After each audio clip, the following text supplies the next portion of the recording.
I didn't understand why everyone went quiet when my name was mentioned. The responsibility passed to me like something unwanted, something no one wanted to touch. They smiled as if it meant nothing, but their eyes showed relief, not trust. That was the moment I realized this wasn't a gift, it was an escape. Before I go any further, if you enjoy stories where quiet choices lead to powerful consequences, take a moment to like this video, subscribe to the channel, and hit the bell icon so you don't miss what unfolds next. At the time, I was used to being overlooked. In our family, the loudest voices made decisions, and the rest of us followed along. I listened more than I spoke. I noticed details others ignored. That's probably why they thought I was safe. The responsibility itself wasn't explained clearly. They spoke around it instead of about it. Words like temporary, simple, and just until we figure things out were used carefully, like cushions to soften something heavier underneath. No one asked if I wanted it. They assumed I wouldn't say no. And I didn't. I accepted calmly, nodding as if it truly didn't matter. Inside, though, I felt something shift. Not fear, not excitement, awareness. Because when people rush to give something away, it usually means it carries weight they don't want to hold anymore. From the very first day, I realized how central this role actually was. Conversations suddenly came through me. Decisions passed my way before reaching others. Information people once kept vague now landed directly in my presence. And people behaved differently around me. Some were overly polite, some avoided eye contact. Others spoke freely, assuming I wouldn't question them. That assumption became their second mistake. I didn't rush into anything. I didn't change systems or challenge habits. I observed. I learned how things had been done before, and more importantly, how often they had not been done properly. There were expectations no one had ever written down, rules that only applied to certain people, quiet arrangements that depended entirely on silence. The secret wasn't hidden in one big moment. It was spread across years of convenience, and now it was sitting in front of me. People assumed I'd handle things the way they'd always had, loosely, quietly, favoring harmony over truth. They didn't realize I had no attachment to those old shortcuts. I followed procedures carefully, every step, every detail, not to prove anything, but because it was the right way to do it. Almost immediately, that caused friction. Someone joked that I was being too serious. Another laughed and said, "It's not that deep." I smiled politely and continued exactly as before. What they didn't say out loud was more revealing. They were uncomfortable, because for the first time, the responsibility was being handled without favoritism, without quiet exceptions, without looking the other way. I noticed how quickly people tried to reinsert influence, suggestions disguised as advice, questions that were really instructions, gentle reminders of how things used to work. I listened to all of it. Then I made my decisions based on facts, not relationships. That's when the tone changed. People began checking in more often, asking what I planned to do next, wondering out loud if this arrangement was still temporary. Someone even joked that they might take it back soon. I smiled again. They didn't realize that by then, the responsibility had already changed the dynamic. It had brought certain truths into the open, even if no one wanted to name them yet. One evening, I overheard a conversation that made everything clear. Two relatives were speaking in low voices, assuming I was out of earshot. One of them said, "I didn't think she'd take this seriously." The other replied, "That's the problem. She's actually doing it." That sentence stayed with me. They hadn't feared incompetence. They had feared accountability. From that moment on, I stopped doubting myself. Any lingering guilt about being firm disappeared. This wasn't about proving anything. It was about respecting the responsibility they had abandoned. The betrayal wasn't dramatic. No one had lied to my face. No one had openly opposed me. Instead, they had quietly relied on neglect, hoping it would continue after they stepped away. But neglect doesn't survive attention. As weeks passed, the consequences of past decisions began surfacing. Questions arose that had no easy answers. Situations people thought were settled turned out to be unresolved. and suddenly everyone remembered who was in charge now. They came to me with concerns, frustrations, and sometimes thinly veiled pressure. I listened patiently, knowing something they didn't understand yet. The moment they left this responsibility with me, they also left behind their ability to control the outcome. They just hadn't realized it yet. By the time the first real regret appeared on their faces, the foundation had already shifted, and there was no going back. The regret didn't arrive loudly. It crept in through hesitation, through questions that came too late, through looks exchanged across rooms when decisions were announced instead of debated. People weren't angry yet, they were unsettled, and unsettled people reveal more than angry ones ever do. At first, they tried subtle control. Someone would casually ask if I was sure about a choice I'd already explained. Another would suggest a small adjustment, framed as helpful advice. They never challenged the responsibility itself, only how I used it, as if they still believed it belonged to them in spirit, even if not in name. I listened, I acknowledged, and then I did exactly what the responsibility required. That consistency became uncomfortable very quickly. The systems they had relied on for years were built on flexibility that favored certain people. Once that flexibility disappeared, outcomes changed. Not dramatically, not overnight, but enough to be noticed. Someone lost an advantage they'd always assumed was guaranteed. Someone else had to wait instead of skipping ahead. Another was forced to explain a decision they'd never been questioned about before. Each moment was small. Together, they formed a pattern. I could see it in their faces when they realized the rules applied equally now. Confusion first, then irritation, then something closer to fear. Because fairness feels threatening when you've benefited from imbalance. One afternoon, a relative pulled me aside. The tone was warm, familiar, almost affectionate. They reminded me of how long we'd known each other, how much history we shared. Then they mentioned how difficult things had become recently, how people felt stressed, how maybe the responsibility was too heavy for someone like me. I thanked them for their concern. I told them I was handling it just fine. They smiled tightly and said nothing more. After that, the conversations shifted again. Instead of asking for changes, people started questioning the responsibility itself. They wondered aloud if it had been a mistake to hand it off so quickly, if maybe it should be shared again, rotated, reconsidered. But no one wanted it back. That was the irony.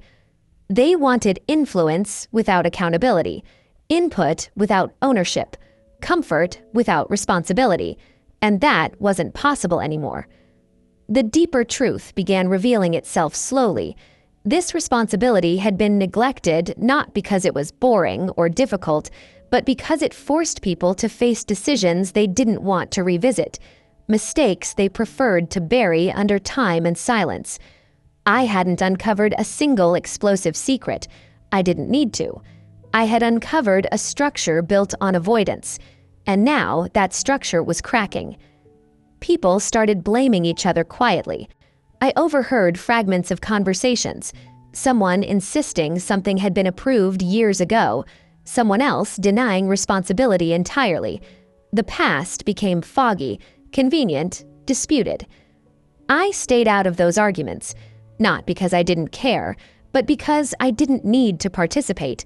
The truth doesn't argue, it waits. One evening, during a family discussion, someone openly questioned why things were being handled the way they were. The tone was sharper than before. I was asked directly to explain myself. I did, calmly, clearly, without emotion. I explained the responsibility, the process, the reasoning behind recent decisions. I didn't accuse anyone. I didn't defend myself personally. I simply spoke about actions and consequences. The room grew quiet. Not uncomfortable silence, thoughtful silence. That was when I noticed something important. No one contradicted me. Not because they agreed, but because they couldn't. Everything I said was accurate, documented in memory, in process, in consistency. And for the first time, people realized how much had been left undone before. That realization hurt. The blame they'd hoped to redirect quietly had nowhere to land. After that night, the regret stopped being subtle. People began avoiding conversations where decisions might come up. Some distanced themselves from gatherings entirely. Others tried to rebuild alliances, hoping to regain influence indirectly. A few attempted kindness where there had never been much before. I noticed it all. What surprised me most was how often people tried to appeal to my silence.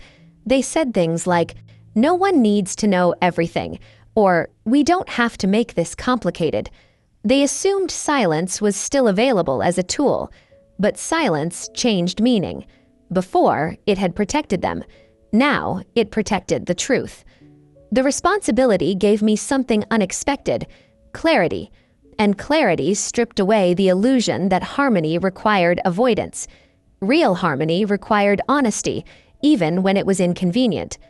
The pressure peaked when someone finally said what others had only implied.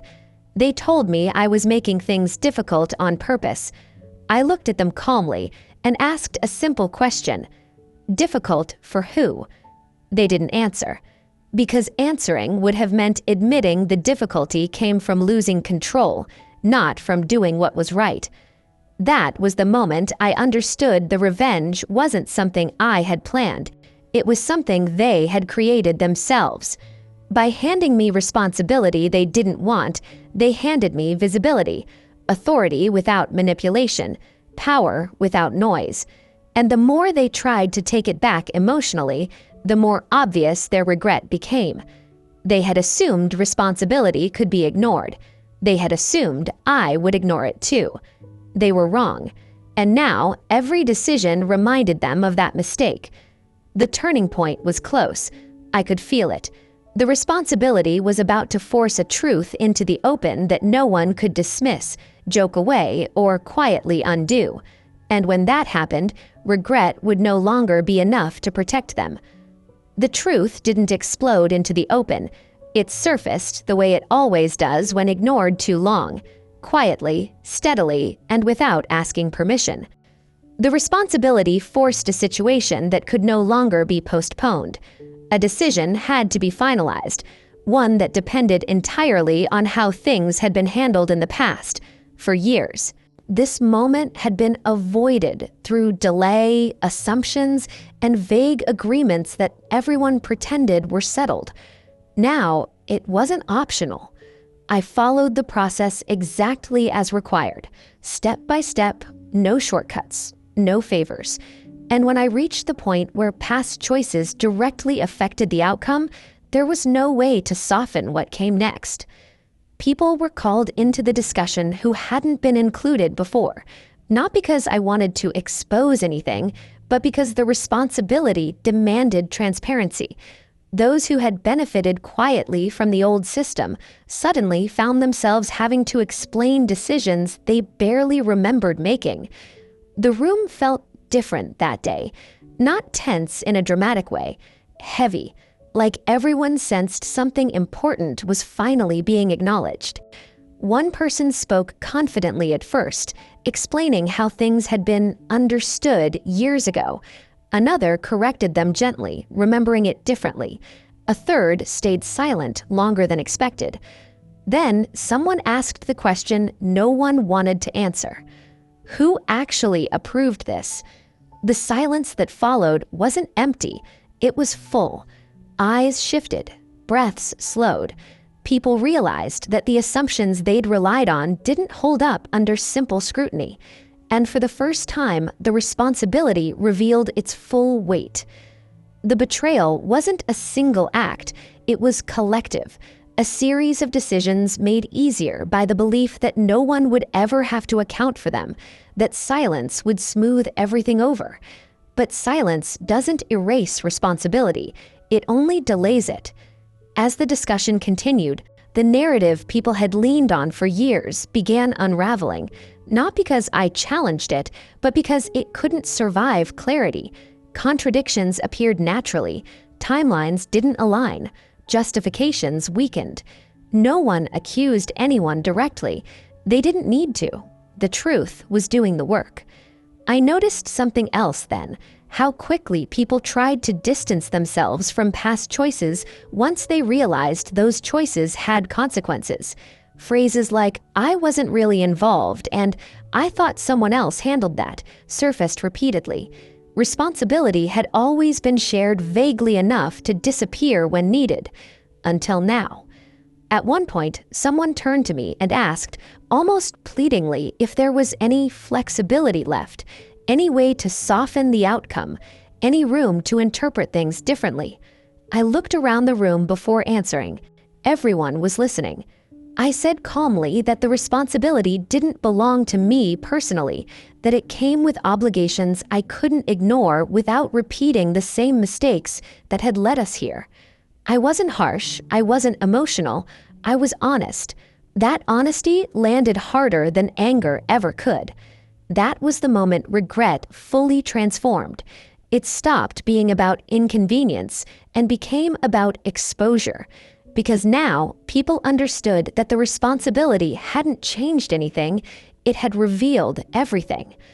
The aftermath wasn't dramatic, no shouting, no confrontation, just quiet recalibration. People left that discussion subdued, thoughtful. Some avoided eye contact with me. Others nodded respectfully. A few looked relieved, as if they'd been waiting for someone else to carry the burden they never wanted to face themselves. Later that evening, someone approached me privately. They admitted they hadn't realized how much had been left unresolved, that they had assumed someone else would always handle it, that giving it to me felt safe. I asked them what they meant by safe. They paused before answering. "Safe because you wouldn't make noise," they said. That sentence didn't hurt the way it once might have. It clarified everything. They had mistaken quiet for weakness. They had assumed patience meant passivity.